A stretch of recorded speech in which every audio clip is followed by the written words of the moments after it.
And a very good evening to you. I'm Lisa Lord with the CBC Evening News and our top story.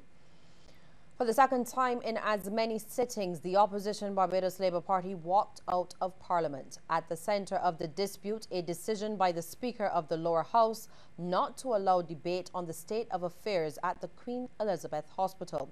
Peter Thorne has that story. 42-5, 43 and 44. It was just after 10:30 when Opposition Leader Mia Motley and her colleagues took the decision to walk out.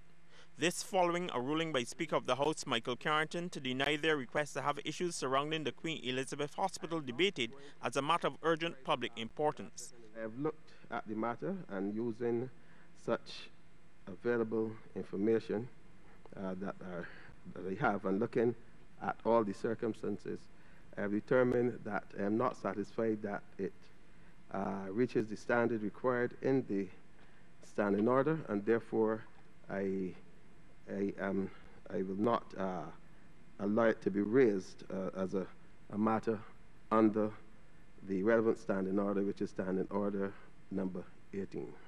Opposition Leader Motley then asked Speaker Carrington to say what criteria they didn't satisfy in the application so they can know how to deal with such instances in the future. Mr. Carrington replied he was satisfied that he had made the correct decision since, in his opinion, the application didn't fall within the four corners of the relevant standing orders of Parliament. A number of things which I would have taken into consideration, including the fact that it would have been, a similar matter would have been raised just a little while ago in July and so on. I am of the view, as you would know, the agenda of government is set by the government. That has always been the case. It continues to be the case. This standing order allows that to vary. It has specific provisions. I am not going to get into the habit of allowing an adjournment of the House on urgent public business each time there is some apparent flare or statement. Ms. Motley told the Speaker that while she respected his decision, they had not referred to any matter that pre-existed in July, but specifically to last Friday, November 28th.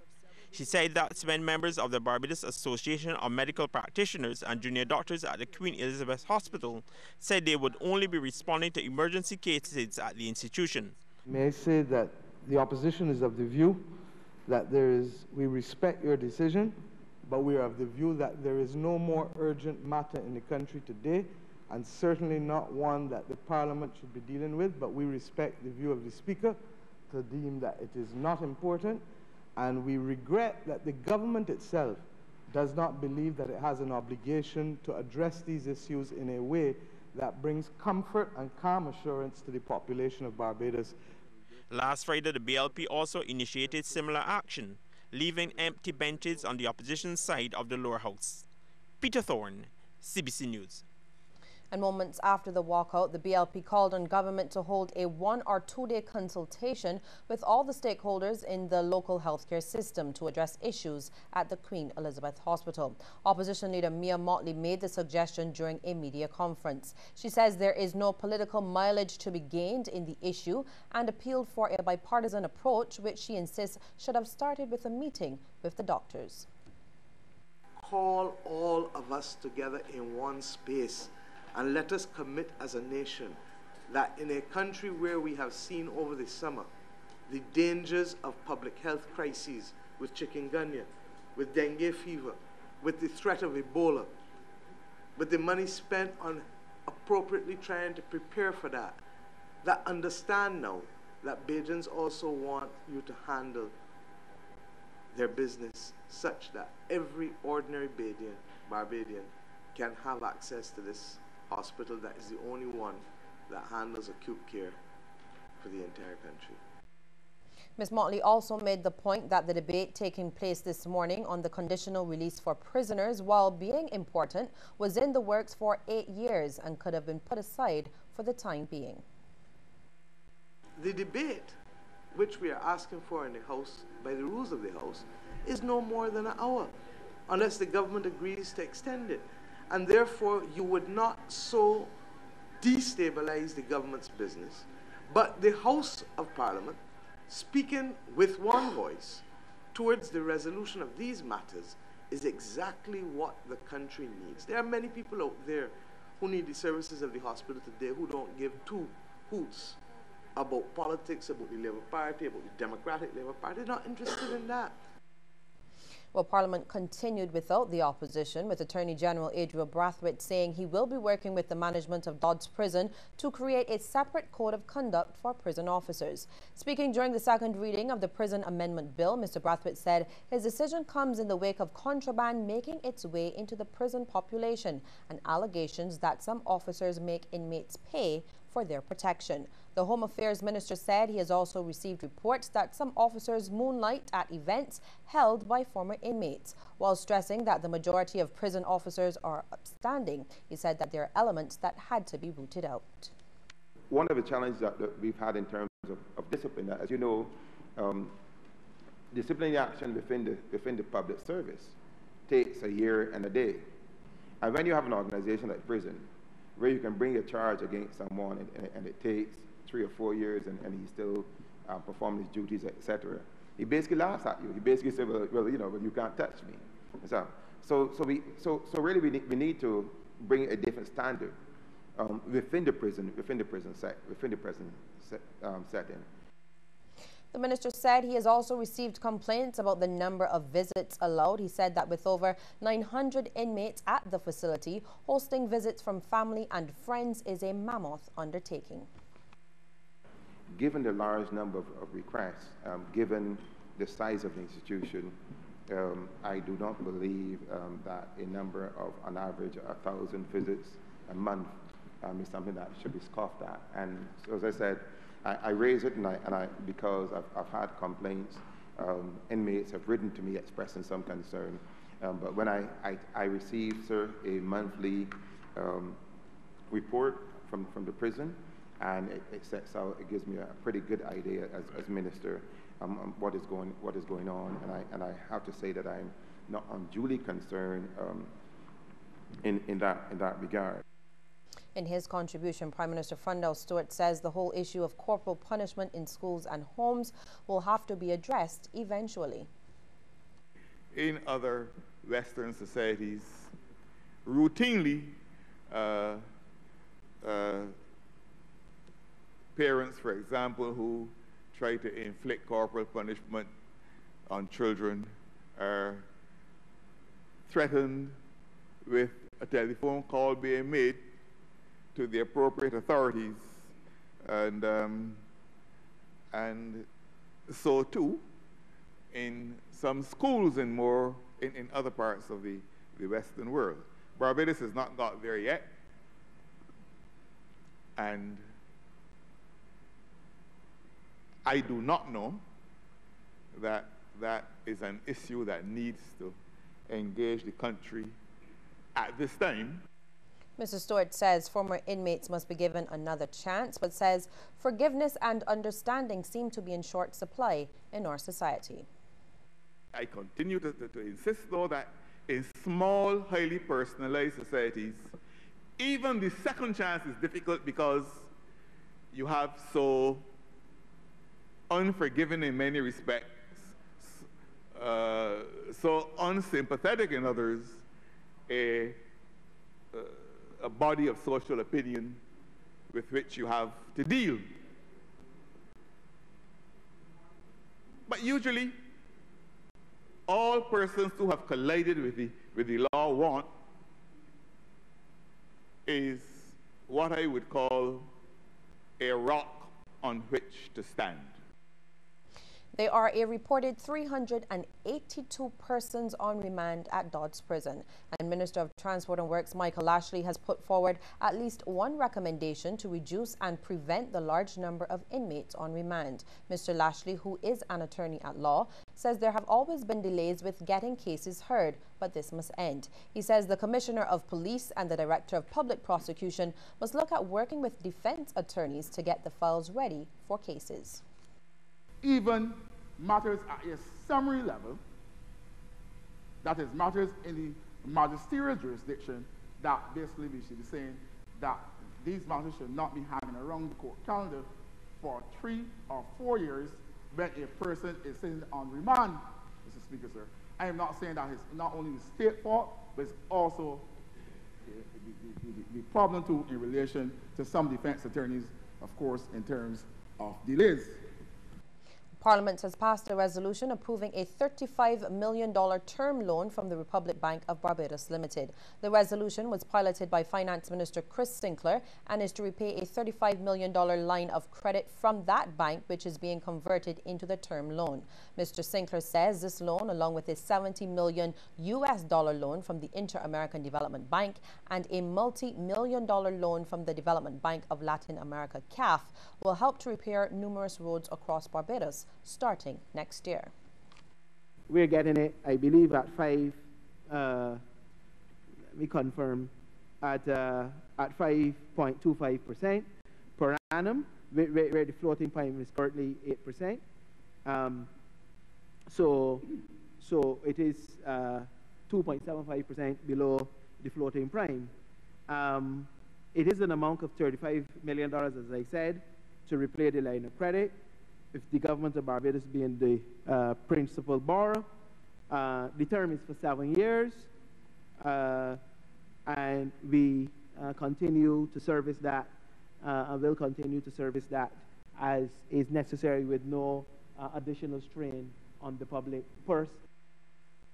More news ahead in just a moment, but first we want to get your take on this question.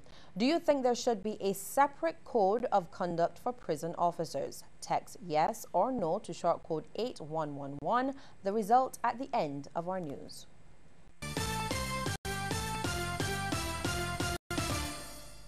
Colombian Emeralds International and Morning Barbados give you a chance to win the gift of green this holiday season. Watch Morning Barbados every weekday for clues to answer your Friday morning gift of green trivia question. Each day, the host will tell you about the various brands of jewelry worn and available at CEI. But you must watch and listen for the gift of green specialty item. Go to your favorite CEI location, get the price of each day's specialty item, and be ready to answer whatever we ask every Friday until December 17th. Answer correctly and you get to choose your gift of green. It's easy to give or get the gift of green with Morning Barbados and Colombian Emeralds International.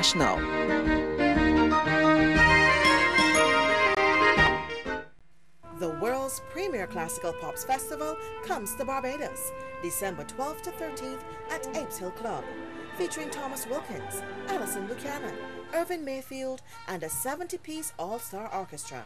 CBC is proud to be a sponsor of the Classical Pops Festival. I always knew you were dirty so-and-so. What will people say when they see me with you? What if the congregation finds out? I'm sorry, but you can't work here anymore. You can't live here with that. You can't play with us. Hello? You hear she got the pug? Rise above the ignorance. It's time to kiss stigma and discrimination goodbye. Mwah. Mwah.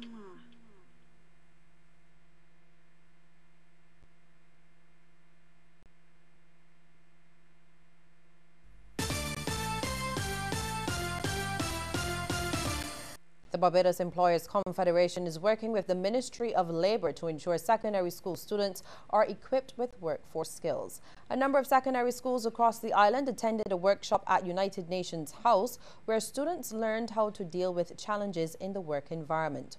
Organizer of the Barbados Employers Confederation workshop, Melanie James, says students will also be taught how to deal with failure in accomplishments. A lot of young persons are now suffering with depression, and you may ask yourself, why? And I realized that you may have set goals for yourself when you were 16, and by the time you're 21, I should have achieved these things already, but you aren't. And then you put yourself down because I haven't achieved them, so we're going to give them the skills to cope with failure. Ms. James says the main goal is to point students in a direction where they can secure a job in the future. What I've been telling the children now that we realize at the BC from doing our research is that the jobs that you're going to find now is going to be in the skilled areas, so carpentry, mason, plumbing. Even though that construction is on a low, those are the jobs that you find persons getting more readily than launching into the law field or the doctor field. Project coordinator for the HIV program of the Ministry of Labour, Rhonda Farley, says legislation is being put in place to address issues surrounding discrimination in the workplace. What we are looking to do now will be to build on that policy document and to develop legislation. So we have draft legislation. We're in the process of doing that now. So we have draft legislation, the Prevention of Discrimination bill, and that will seek to look at discrimination in the workplace, not only HIV and AIDS, but we also look at other health conditions that persons may be discriminated against. She also says extending education to the public is currently in progress to combat the situation. What we continue trying to do is to promote the education of persons so that they are aware of what is stigma and what is discrimination. Because we find a number of times persons are not aware that what they're doing could be discriminatory. All right? I mean, it's something that I think is so ingrained in us. The same way how we sometimes look at persons who have mental challenges and so on within the workplace. So we're trying really to broaden increase the level of education in terms of these issues. Efforts are on to promote and push the indigenous sound of Tuk to secondary schools. Spearheading this initiative is Ruckatuk Incorporated, led by popular Tuk band player Wayne Punka Willock. A DVD has been developed which will be distributed to all secondary schools. A presentation was made by Mr. Willock to his alma mater, Harrison College. He says the DVD not only educates but teaches people how to play Tuk. Tuk 101. It demonstrates how you play the kettle, the bass, for a variety of rhythms, and at the end of the DVD there's also a display of the characters that go along with the Tuk band. At the beginning of the DVD there's an historical element which will give a good background to the reasons why and the development of Tuk band music over the years up to where we are now. Mr. Willock says the DVD will be beneficial to various departments, including history and social studies in the island's secondary schools. So that the departments of history, performing arts, social studies, and so on will be well armed in assisting CSEC students with the type of information that they will need for various types of subject areas. Strangely enough, the DVD is about 48 minutes. And this is our 40th year of independence, and therefore this is Punka's contribution through Ruckatuk Inc. to Barbados on its 40th anniversary. Miss Barbados World Zoe Trotman is among 10 contestants vying for the People's Choice Award at the upcoming Miss World contest. The winner of the People's Choice Award will get a chance to join the top 5 contestants for the question and answer round. The winner will be announced during the grand finale, which will be held on December 14th at the ICC Auditorium in London. Miss Barbados faces a challenge from representatives from Australia, Chad, Haiti, India, Indonesia, Nepal, the Philippines, South Africa and Thailand to be named the People's Choice. Voting for the award started on November 20th, and Barbadians can play a part in helping their representatives secure that spot by downloading the free Miss World app and voting for her. Well,